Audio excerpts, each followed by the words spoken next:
Hello, everybody, and welcome to the argument from evil. This is the primary argument we are covering against the existence of God. This argument, by the way, was strongly argued for by Hume, although he was not the first or the only person to make such an argument. I wish to remind students that they are never graded on what they believe in this course. Sometimes students feel that this course is biased in favor of God's existence because there were more modules dealing with arguments for the existence of God. Other students think that the course is biased against the existence of God because counter-arguments regarding those arguments were closely examined. The truth is that there are major arguments surrounding this issue. It is impossible to talk about every argument in a survey course, or even in a single course focused on just this topic. But there are arguments that have been much more influential and prevalent than others. Some of these have especially well-known and powerful replies. We can't cover everything, but the point is to cover some of the most important arguments and theories for each section that we look at in this course. It should also be noted that the number of arguments given for a position is not the same thing as argument strength. People who argue that we did not land on the moon, that it is all a big conspiracy, have lots of arguments. But the number of arguments in favor of something doesn't mean anything.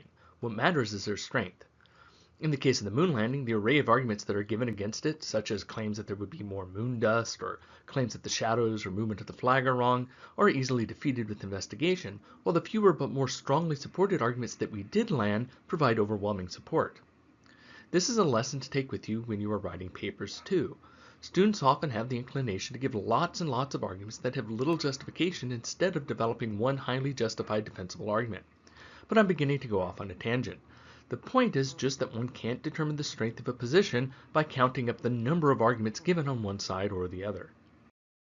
The importance of the burden of proof should also be remembered. This is on the person making the positive claim.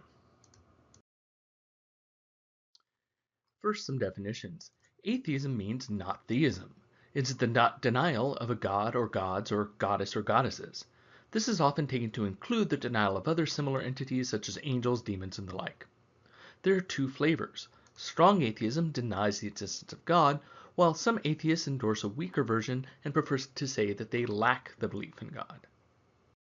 Next, there is agnosticism. Agnosticism is quite often a misunderstood position. It does not mean that one simply doesn't know whether God exists or not. One doesn't need certainty to make a claim about what is true. If this were the definition of an agnosticism, then most theists would also have to call themselves agnostics because they also do not know if God exists. Agnosticism is usually taken to be an epistemological position about what kind of judgment one can make about God. Agnostics say that they cannot even formulate an opinion on whether or not God exists. This also has a strong or weak version. Strong agnosticism claims that we cannot formulate an opinion on whether or not God exists because the very concept of God is self-contradictory or nonsensical. Such agnostics would claim that we cannot disbelieve in a square circle either, because, they say, to disbelieve in something we need to be able to have a concept of it to negate, and we cannot even have a concept of something that is self-contradictory. In some ways, this is even more atheistic than many atheists, because they claim that we cannot even have a conception of God because that concept is nonsensical. Many people who hold the view that the idea of God is self-contradictory, however, call themselves atheists. They would say that they also do not believe in square circles because such a concept is nonsensical, that this itself is a reason not to believe. Whether one is a strong atheist or strong agnostic, therefore, says a bit more about how one views language and epistemology than it does about a metaphysical belief about God's existence. Weak agnostics, on the other hand, believe that we just do not have enough knowledge to possess any opinion on the existence of God. Many people who call themselves agnostics are really just atheists who prefer not to be identified as atheists because of the social stigma against being an atheist. They say things like, "I do not know whether God exists for sure one way or another." But if that is their standard, they would also have to state that they are agnostics about unicorns, leprechauns, and flying pigs. Or, for that matter, trees, Italy, and hats. Few people would say that they are agnostic about these things just because they do not have deductive certainty. Lack of such absolute certainty does not prevent a reasonable person from reaching a conclusion about whether such items exist or not. So while some agnostics might genuinely fall into this category, many who use this language misunderstand what the word agnosticism means, or are trying to avoid the social stigma and negative consequences that can come from being labeled an atheist in a religious nation. Three of the biggest arguments for atheism are usually, first, to claim that the arguments for God fail, and therefore lacking a good reason to believe, we should disbelieve. Remember the burden of proof which we discussed earlier. If all positive reasons to believe a thing fail, then not believing in that thing is default. The second is the claim that God's attributes are nonsensical or self-contradictory. One argument, for example, is presented by asking the question, could God create a rock so heavy that he could never lift it, and then lift it? Or as Homer Simpson asked, I got a question for you. Could Jesus microwave a burrito so hot that he himself could not eat it? Well, sure, of course he could, but then again, wow, as melon scratchers go, that's a honeydoodle. Now you know what I've been going through. if God can create such a rock, then he can't lift it, which means there is something he cannot do. If he can lift it, then he could not create such a rock that was so heavy he could not lift it. Again, something he could not do. The problem is that the idea of being all-powerful, if it means can do absolutely anything, seems to result in a contradiction. A third major argument against the existence of God is the argument from evil. This is a version of the kind of argument above, except that it isn't saying that God's attributes are self-contradictory, but rather that they are contradictory with what we know about the universe. Namely, that God's attributes of being both all-powerful and all-good together contradict what we know about the world, which is that it contains evil. These are not the only arguments given against the existence of God, any more than the previous arguments for God's existence were the only arguments for that position. But these are some of the most influential arguments historically. The argument from evil is taken to be such a serious problem that there is a special word for attempted solutions to this charge. These are called theodicies. Before moving on to this, it is worth taking another look at the second type of argument because it will have a bearing on responses to the third. Specifically, we need to talk about the notion of omnipotence. Remember that one of the attributes of God, and the one which results in a contradiction with the God-rock argument, is that God is omnipotent. Omnipotent is a word meaning all-powerful. There's a strong and a weak way of understanding omnipotence. The strong version claims that an omnipotent being can do things which result in a logical contradiction. Many people in the general population will say things like this because they want to be able to simply say, yes, God can create a rock so heavy you can't lift it, and also lift it, in order to do away with the problems like we saw in the second type of argument. The problem is, however, that by embracing a contradiction, they essentially abandon reason. One cannot really engage in a rational defense of any belief that embodies such contradictions. For this reason, this position is not typically held by professional theologians. Instead, they defend a weaker understanding of the word omnipotence. Under this understanding, an omnipotent being could do anything that is logically possible. Theologians often take up this view because it means that they do not have to abandon reason by embracing a contradiction. They instead say that it is no limitation on the power of such a being to say that it cannot do what is conceptual nonsense.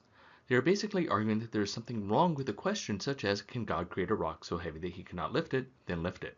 Or, can God create a married bachelor? Or, can God create a two-sided octagon? These questions are essentially endorsing a contradiction or are nonsensical. Basically, the claim is that such questions are gibberish. Keep this conception of omnipotence in mind because it will be important later. One more thing to be noted about the argument from evil is that it is not an argument against the existence of just any God. It is an argument against the existence of a God with the following properties. First, God is omnipotent, which, as we mentioned, means all-powerful. Second, omniscient, which means all-knowing. And third, omnibenevolent, which means all-good. The argument against the existence of God from evil would not apply to a God that did not have all of those properties. So, for example, if Zeus is not taken to be all-powerful or all-good, this would not be an argument against that deity. Most modern monotheistic religions, however, tend to make the above claims about the God that they endorse, though sometimes there are scriptural conflicts such as the claims that God could be jealous. Given these properties, the structure of the argument is fairly straightforward, though it could be laid out in various ways. Premise 1. An all-knowing being knows about all evil. Premise 2. An all-powerful God can do anything it wants with infinitely little effort. Premise 3. An all-good God wants to do away with all evil. Then in conclusion, if there is an all-knowing, all-powerful, all-good God, then evil would not exist. From premises 2 and 3, we know that such a God would do away with all evil that it knows about, and from premise 1, we know that it knows about all evil. Therefore, since this God is all-knowing, one cannot claim that there is just some evil that the being does not know about, so therefore there should be no evil. Then we note another premise. Premise 4, evil exists. The final conclusion is that God does not exist. This is because evil existing is inconsistent with the conclusion that seems to necessarily follow from premises 1 through 3.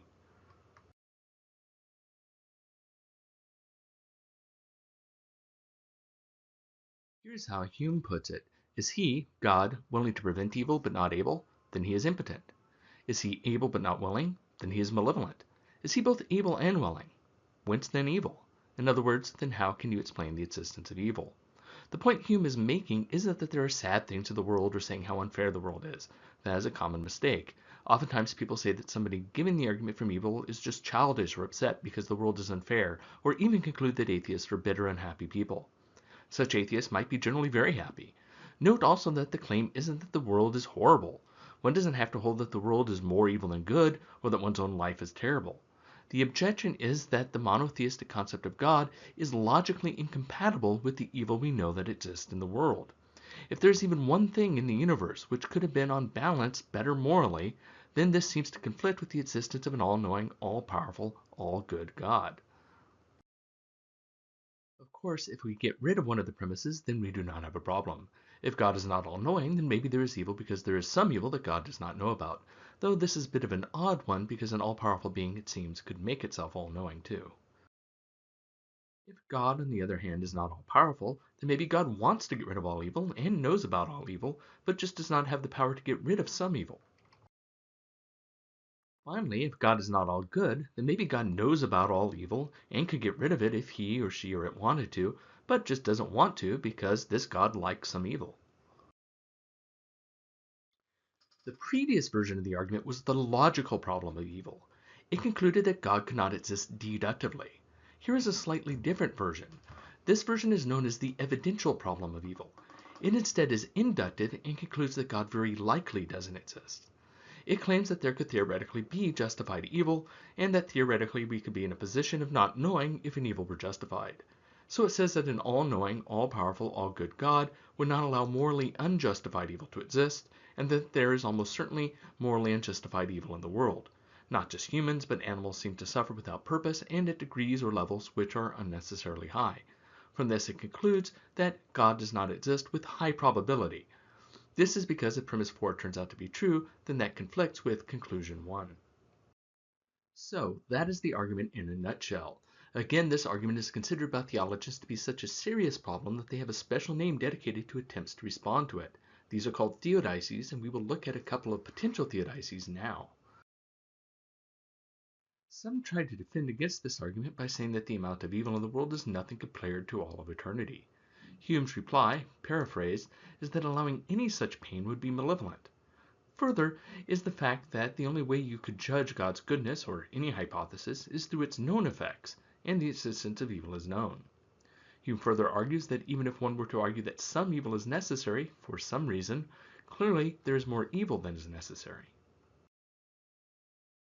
Related to this defense is the argument that the evil is justified because there is more good than evil. Hume replies that if God existed, nothing would be beyond his power, so he could have created good without any evil. Sometimes it is claimed that we need evil in order to be able to appreciate good. Notice that this depends upon our weak conception of omnipotence. Even an all-powerful being, it is claimed, could not create good without evil as well. But it isn't clear that this is true. Birds know how to build nests without having to learn. God, being all-powerful, could have given us this knowledge innately, without forcing us to experience evil. Further, even if it were impossible to have such innate knowledge, there seems to be far more evil than is necessary in order to merely understand good, and what is more, people and animals receive it disproportionately. Sometimes it is claimed that we need evil, that is to say pain, to avoid harms. But again, it's not clear whether there should be any harms at all if God is all good. Further, Hume says that suffering is not necessary to get people and animals to avoid harm. Instead, we can imagine that everybody always experiences pleasure, and when something was harmful, we experience a significant lessening of pleasure. That would be sufficient, he thinks, to motivate somebody to move a hand away from a fire or avoid some other harmful situation. The most common and popular theodicy is that evil is necessary for human freedom. The argument is that even an omnipotent being could not allow us this greater good, the good of human freedom, while eliminating evil. Again, remember the weak version of omnipotence. God cannot do the logically impossible. This is important for this defense. There are some real problems with this as a theodicy, however. First, it is not clear that free will is actually a greater good if so much suffering is the result of it.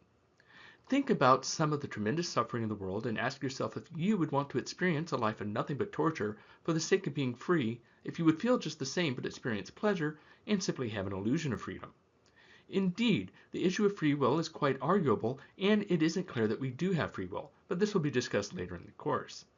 Here, we can also note that we regularly prevent our children, for example, from freely making mistakes that would result in tremendous harm.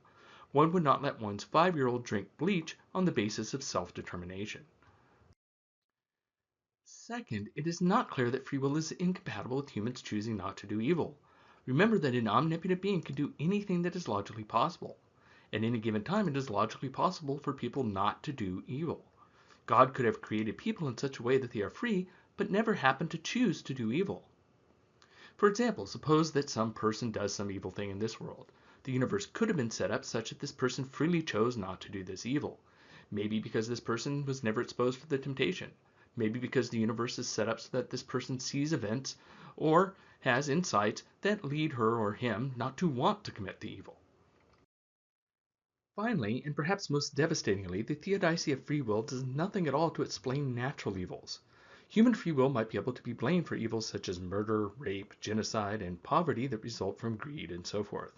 But human free will does not explain the suffering caused by drought-induced famine, diseases, hurricanes, floods, and earthquakes, genetic disorders, or the huge range of natural evils that both humans and animals suffer from that have nothing to do with human choice. And that about wraps up this presentation. Until next time.